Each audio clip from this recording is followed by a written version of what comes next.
Bapak Ibu, saudara-saudara, umat beriman yang terkasih dalam Tuhan, para sahabat dan pendengar setia Renungan Mutiara Pagi dimanapun Anda berada, selamat menyambut hari baru dan beraktivitas penuh semangat.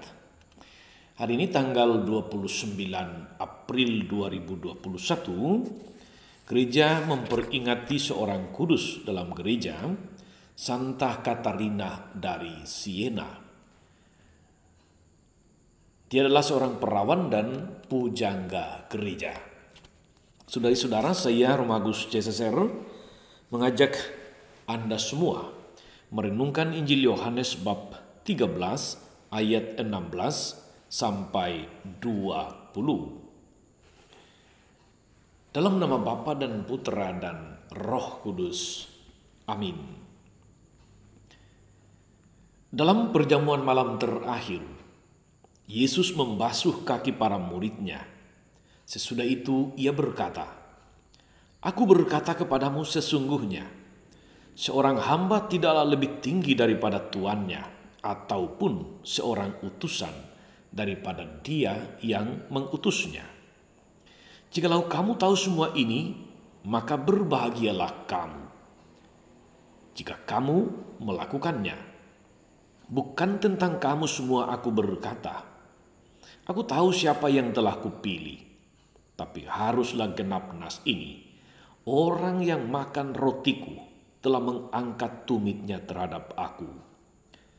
Aku mengatakannya kepadamu sekarang sebelum hal itu terjadi, supaya jika hal itu terjadi, kamu percaya bahwa akulah dia. Aku berkata kepadamu, sesungguhnya, barang siapa menerima orang yang kuutus, ia menerima aku, dan barang siapa menerima aku, ia menerima dia yang mengutus aku." Demikianlah Injil Tuhan. Bapak Ibu, saudara-saudara, umat beriman yang terkasih dalam Tuhan kita Yesus Kristus, sesungguhnya seorang hamba tidak lebih tinggi daripada tuannya, ataupun seorang utusan daripada dia yang mengutusnya. Jikalau kamu tahu semuanya ini, berbahagialah kamu jika kamu melakukannya. Seorang hamba tidak lebih tinggi dari tuannya. Dia adalah seorang pelayan. Dia hanya mengabdi. Dia tidak punya hak untuk melawan. Dia tidak punya hak untuk menolak selain bahwa dia melaksanakan perintah-perintah tuannya. Saudari-saudara, umat beriman terkasih dalam Tuhan, saat saya masih frater, masih kuliah di Seminari Tinggi Kentungan Yogyakarta, saya pernah mengalami cedera lutut parah. Maksud saya cedera pergelangan kaki yang cukup parah di kaki bagian kanan. Saat itu kami frater bermain sepak bola hari olahraga pada hari Rabu sore, dan tanpa sengaja ketika saya berlari di bagian lapangan yang rumputnya cukup tebal, ternyata dalam rumput itu ada lubang dan kaki kanan saya terperosok ke lubang itu. Ada bunyi yang sangat keras, bunyinya krak seperti itu. Saya terjatuh dan tidak bisa bangun lagi. Dan kaki saya membengkak. Tidak bisa dipakai untuk berjalan kalau tidak dibantu dengan tongkat dan sebagainya. Keesokan harinya saya melihat bahwa kaki saya bengkaknya bertambah. Maka saya tidak bisa berangkat kuliah. Saya datang kepada Romo Rektor di rumah tempat beliau tinggal, di kamarnya, di ruang kerjanya. Dan maksud saya datang itu adalah minta izin untuk pakai motor komunitas buat pergi ke tempat tukang urut supaya kaki saya yang bengkak bisa diurut. Memang saat masih frater, Bapak Ibu saudari-saudara, semua frater itu katakanlah itu kendaraan dinasnya adalah sebuah sepeda ontel ke kampus, pergi pulang atau urusan-urusan yang lain itu dengan sepeda. Tetapi untuk urusan-urusan tertentu kita para frater bisa menggunakan motor komunitas dengan izin dari Romo Rektor atau staf pembina di seminari tinggi. Saya ketuk ruang kerja Romo Rektor, beliau ada sedang bekerja, dan menyatakan maksud saya bahwa saya mau minta izin untuk menggunakan motor pergi ke tukang urut untuk mengurut kaki saya. Beliau bertanya tanpa ekspresi, apakah kamu tidak bisa pakai sepeda lagi? Apakah kamu tidak bisa dayung sepeda lagi? Bapak Ibu saudari-saudara, itu pertanyaan yang tidak saya harapkan. Sebab pertanyaan itu tidak boleh datang untuk orang yang datang minta izin, jalan tertatih-tatih dengan tongkat dan masih bertanya apakah kamu tidak bisa pakai sepeda lagi. Jujur saya merasa sakit hati dengan pertanyaan itu. Maka saya diam saja. Siapalah saya ini? Saya hanyalah seorang frater berhadapan dengan pimpinan Romo Rektor. Saya diam, berusaha menahan perasaan saya, dan saya pamit kembali ke kamar. Saya lanjutkan istirahat karena kaki saya sungguh tidak bisa saya pakai untuk berjalan, untuk ngapa-ngapain tidak mungkin. Ibaratnya saudari-saudara sudah sakit fisik, kaki bengkak, sakit pula perasaan ini karena pertanyaan tadi, apakah kamu tidak bisa pakai sepeda lagi? Dalam hati saya berpikir, mengapa banyak frater teman-teman dengan mudah bisa mendapatkan izin untuk pakai motor. Sedangkan saya dalam situasi tidak berdaya ini justru mendapat pertanyaan tadi. Tapi saya berusaha menahan perasaan. Tuhan beri saya kesabaran. Tuhan semoga sebentar Romo Rektor malah mungkin memanggil saya untuk boleh pakai motor. Tapi itu tidak pernah terjadi. Saya hanya mohon sekali lagi, semoga kaki saya cepat sembuh, saya diberi kesabaran, saya semakin rendah hati. Sore harinya saya ke dapur untuk mengambil air panas untuk kompres kaki yang bengkak. Ketika saya sedang mengambil air panas, lewat satu frater yang lebih senior sedang pegang kunci motor. Saya tanya, mau kemana? Dia menjawab, saya mau pergi ke tukang urut. Karena teman frater yang senior ini setahun sebelumnya juga mengalami cedera lutut yang parah karena ada uratnya yang putus akibat bermain sepak bola juga, pertandingan antar kampus kalau tidak keliru. Lalu saya bertanya, apakah saya boleh ikut? Oh, ayo kita pergi begitu. Bapak Ibu saudari-saudara, umat beriman terkasih dalam Tuhan,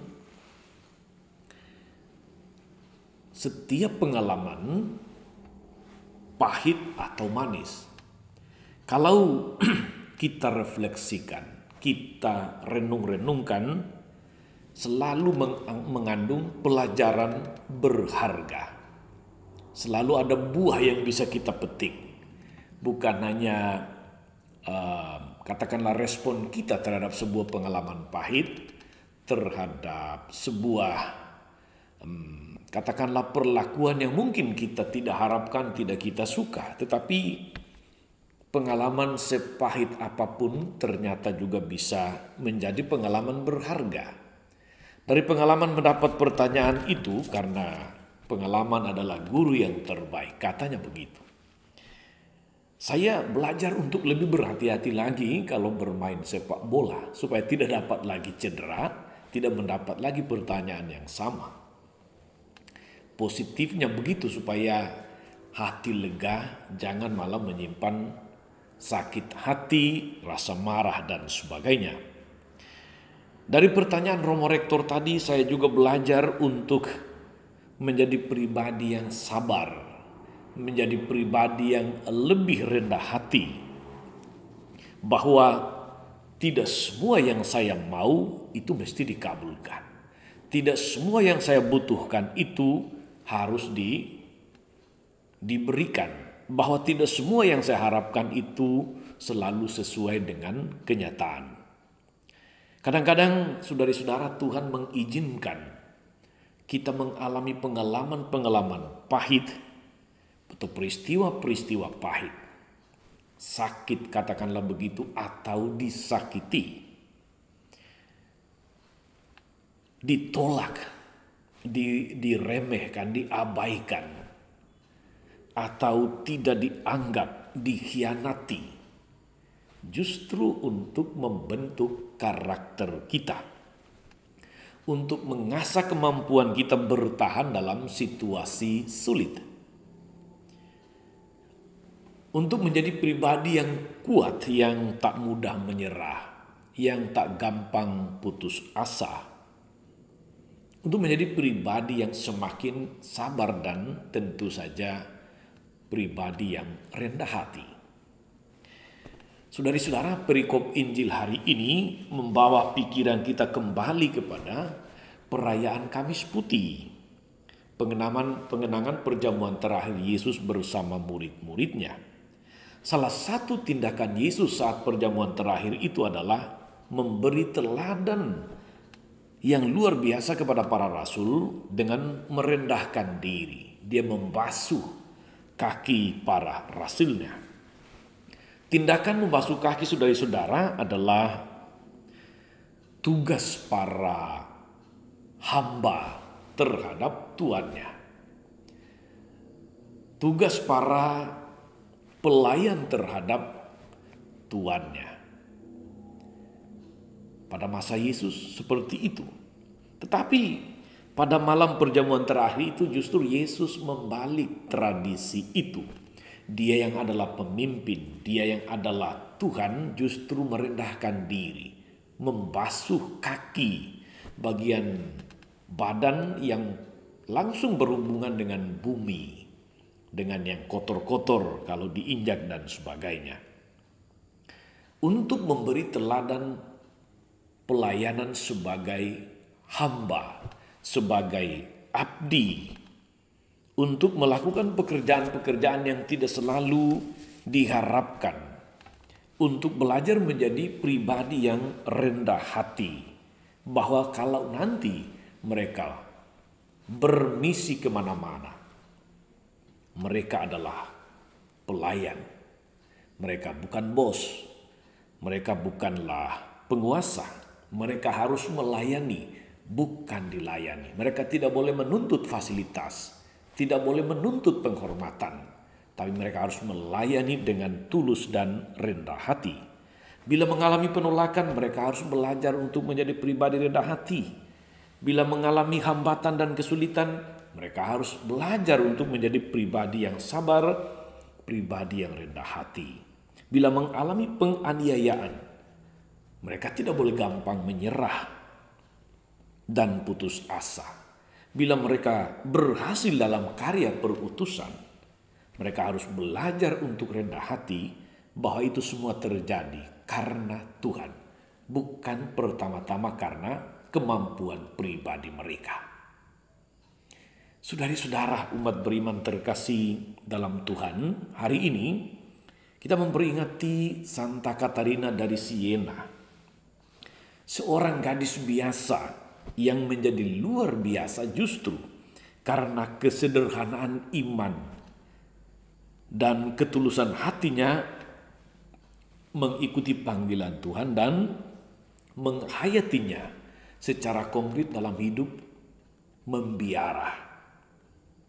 Ketika Katarina masuk biara saudara-saudara, ia tidak diperhitungkan karena ia hanya tahu berdoa. Dia hanya tahu bermeditasi. Dan dia melakukan apa saja yang diperintahkan oleh pimpinan biaranya dan para saudarinya di biara.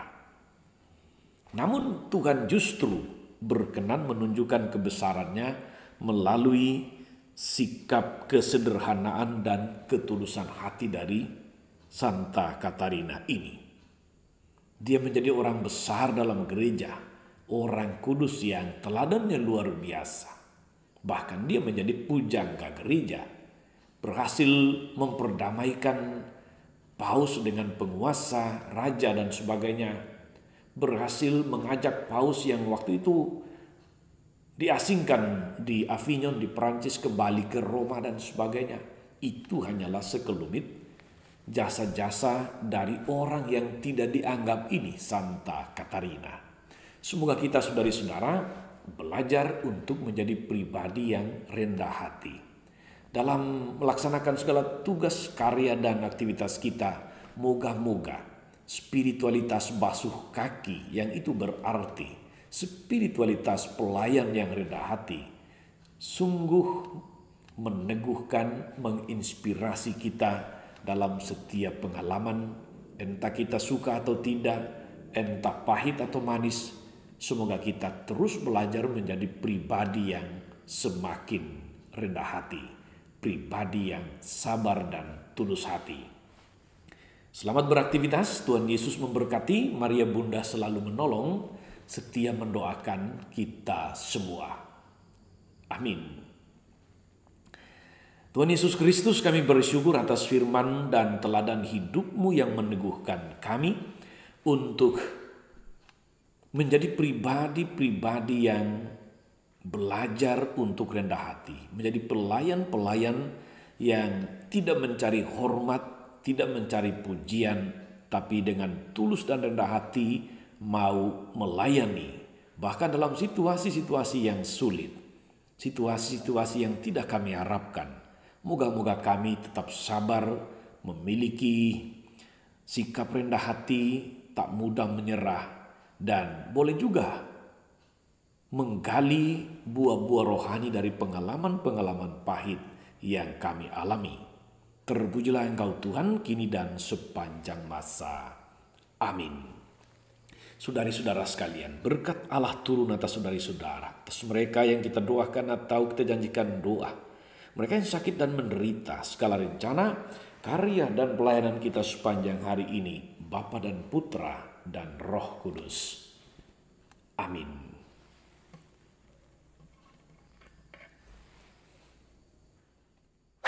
Jangan lupa like, subscribe, nyalakan lonceng notifikasinya. Salam 52, Tuhan memberkati. Jangan lupa like, subscribe, nyalakan lonceng notifikasinya. Salam 52, Tuhan memberkati.